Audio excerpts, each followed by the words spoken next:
Fair enough, लेकिन as a friend तुम मुझसे शेयर तो कर सकते थे ना। इस सब छुपाने की क्या जरूरत थी? अजीब।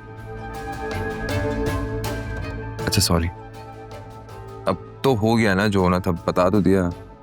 अच्छा ठीक है, मुझे लंच पर लेकर चलो, जब भूख लग रही है। फिर ये मुझे कुछ ट्रैवलिंग के लिए चीजें लेनी थी, बस उसी के लिए निकल रहा था काम खत्म करके। परफेक्ट, तो तुम्हारी चीजें भी ले लेंगे और उसके बाद लंच कर लेंगे। श्योर। अच्छा कितना काम करना है? अवार्ड चाहिए कोई?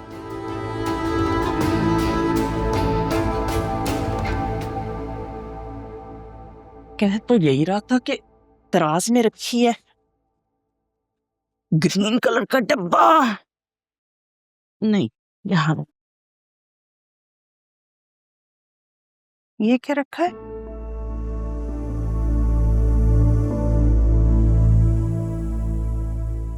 आलिया वासे,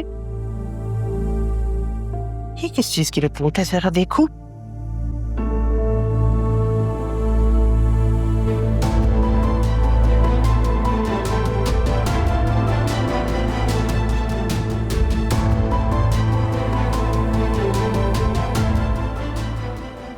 ये तो आलिया की रिपोर्ट है। ये मान ही मत सकती। ओह माय गॉड, ये कैसे हो सकता? कब की तारीख है? इतनी पुरानी रिपोर्ट इतनी खामोशी से दबा कर बैठी हुई है, हवा तक नहीं लगने दी हम सबको।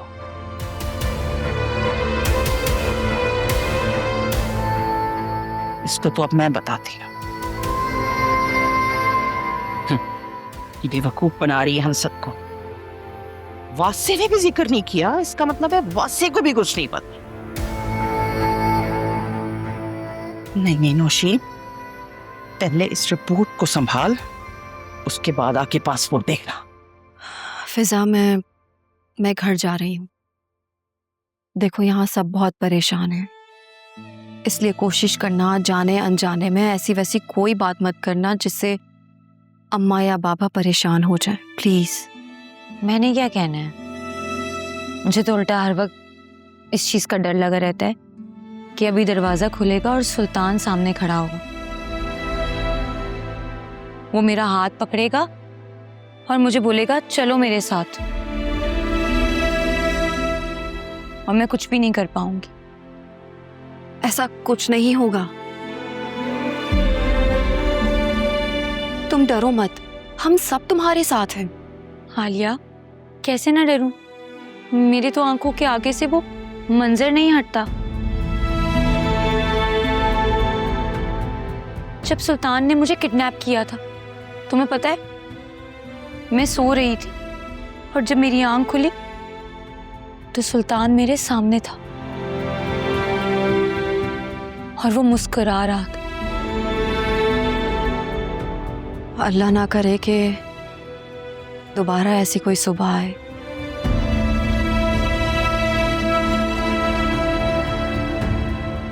आलिया, तुम्हें अम्मा बुला रही थी, जाते हुए उनको मिलके जाना।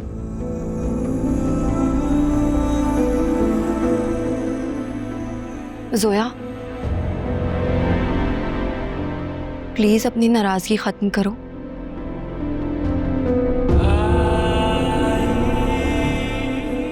ये मौका दिलों में दूरियां रखने का नहीं है।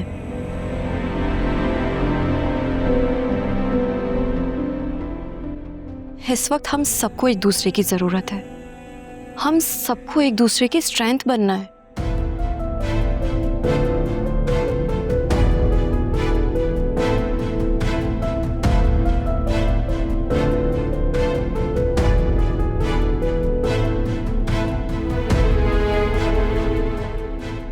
परेशान होने का मतलब ये नहीं होता कि किसी को भी जो दिल में आए कह दो।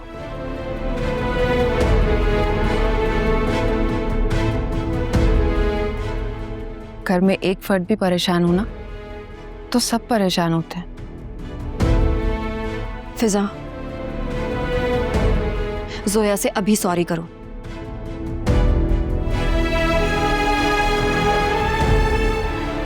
शक्ल क्या देख रही हो? मैं कुछ कह रही हूँ ना, सॉरी करो।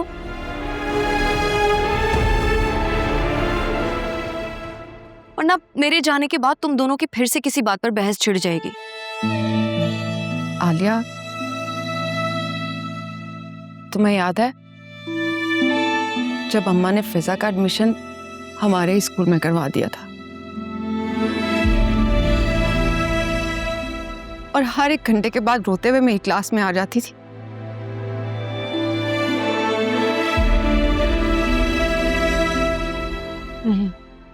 याद है अच्छी तरह से।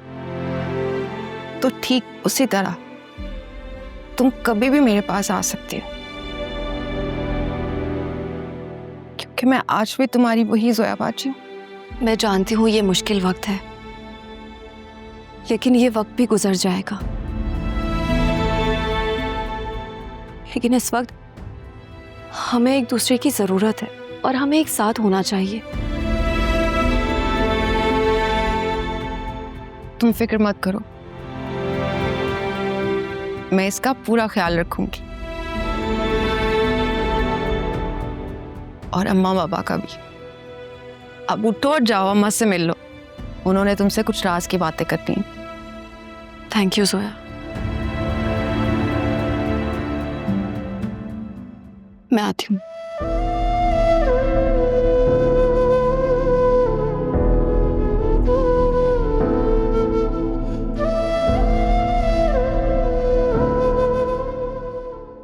कल तो सारा दिन सुल्तान और ससुराल के चक्कर में बिजी रहा है मैडम। क्या तुम लोग सुल्तान और फिजा की शादी कर दोगे? कैसी बातें कर रही हो तुम? 1 नंबर का बदमाश इंसान है वो। तो ऐसे केसेस में तो ऐसे ही होता है ना, कुछ दे दिलाकर मामला खत्म करो। मैंने यही सोचकर उससे अंदर बुलाया था कि कोई बात करूं उससे, लेकिन वो तो कह रहा है कि मुझे फिजा से शादी करनी, पीछे ही पड़ गया उसके। शायद सच में उसको फिजा से मोहब्बत हो गई हो। Oh come on Fariya, give me a break. I mean Sultan एक अमीर लड़का है, तो शायद फिजा का इरादा बदल गया हो और वो तुम्हारे भाई को ठेंगा दिखा दे। लेकिन फिजा ऐसी लड़की नहीं है कि मोहब्बत के आगे दौलत को तरजीह दे। ये तुम मुझे टॉन्ट कर रहे हो कि मैं एक लालची और खुदगर्ज लड़की थी? नहीं फरिया, मैं तुम्हें टॉन्ट नहीं कर रहा हूं। मैं भला तुम्हें क्यों टॉन्ट करूंगा? आई मीन हम लोग अपनी लाइफ में मूव ऑन कर चुके हैं। मूव ऑन तुमने किया, मैं तो आज भी वहीं खड़ी हूँ जहां से चली थी। आई स्वेयर, सच कह रहा हूं।